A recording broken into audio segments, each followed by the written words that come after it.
Hello hi, मी कल्पना तिडके. कल्पना तिडके या रेसिपीमध्ये मी आपलं स्वागत करत आहे.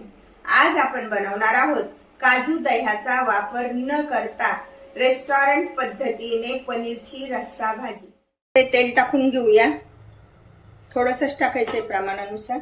अर्धा चमचा जिरे, दालचिनी, चक्री फूल, वेलदोडे, 4 मिरे, 2 लवंगा, 2 तमालपत्र, आलं लसूण,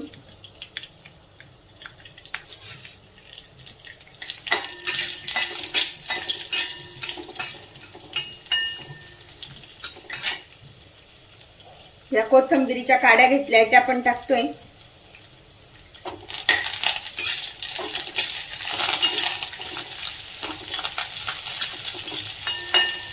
एक मोठा चिरून घेतलेला कांदा,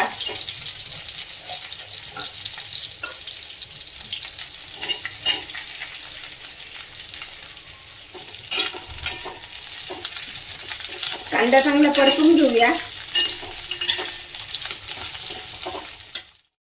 अशा प्रकारे कांदा हा असा परतला गेलाय तर त्यामध्ये टाकून घेऊया 1 चमचा मीठ, चिमूटभर हिंग आणि हा 1 मोठा चिरलेला टोमॅटो आहे तो पण टाकून घेऊया.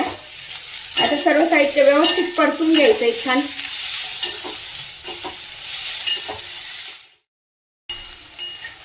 अशा पद्धतीने कांदा आणि टोमॅटो इथपर्यंत परतल्यानंतर त्यामध्ये टाकून घेऊया पाणी, म्हणजे पूर्ण मसाल्यांसारखं छान असं त्या ग्रेव्ही मध्ये उतरेल.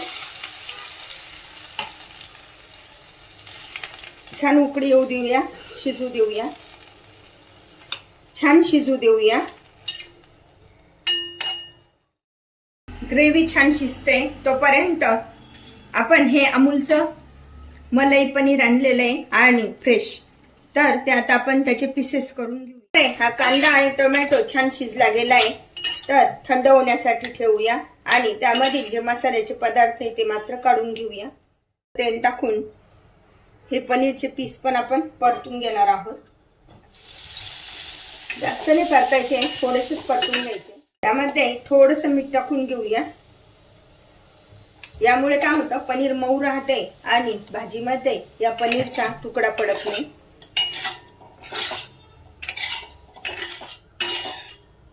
अशा प्रकारे आता परतून झालेले आहे. पनीर परतलं गेले तर काढून घेऊया आणि कढई तापत ठेवूया. प्रकारे हे मसाले बाजूला केले आणि ही ग्रेव्ही आता आपण तयार करून घेऊया. कढईत तेल टाकून घेऊया. 1 चमचा तिखट, अर्धा चमचा हळद, 1 चमचा धने पावडर, पाव चमचा जिरे पावडर पाण्यामध्ये एकत्र करून घेऊया. प्रकारे हे मिक्स करून घ्यायचे व्यवस्थित. ते शिजत टाकलेले तमालपत्र आणि ते दालचिनीचा तुकडा त्यामध्ये टाकून घेऊया. त्यानंतर हा तयार केलेला मसाला त्यामध्ये टाकूया, पाण्यामध्ये एकत्र केलेला.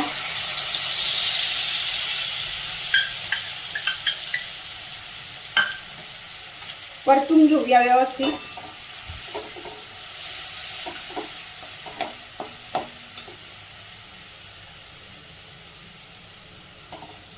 अशा प्रकारे हे छान असं तेल सुटलंय.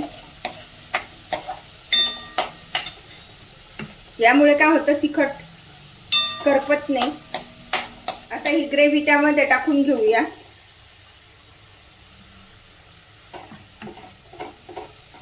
ग्रेव्हीला छान तेल सुटेपर्यंत ही ग्रेव्ही परतून घ्यायची आहे. ग्रेव्ही परतते तोपर्यंत हे पनीरचे पीस आणि 3-4 चमचे दूध एकत्र करून आपण फेटून घेऊया, मिक्सरला लावून घेऊया. या पद्धतीने ग्रेव्ही परतत आली आहे तर त्यामध्ये हे फेटून घेतलेलं पनीर टाकून घेऊया.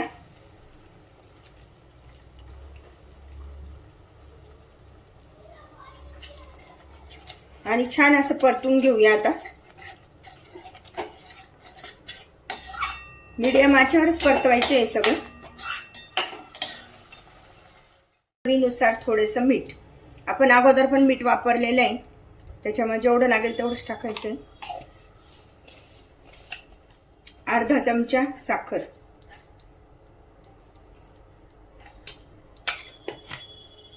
प्रकारे आपली ही पनीरची भाजी खाण्यासाठी तयार झाली. बघा किती छान दिसते ना.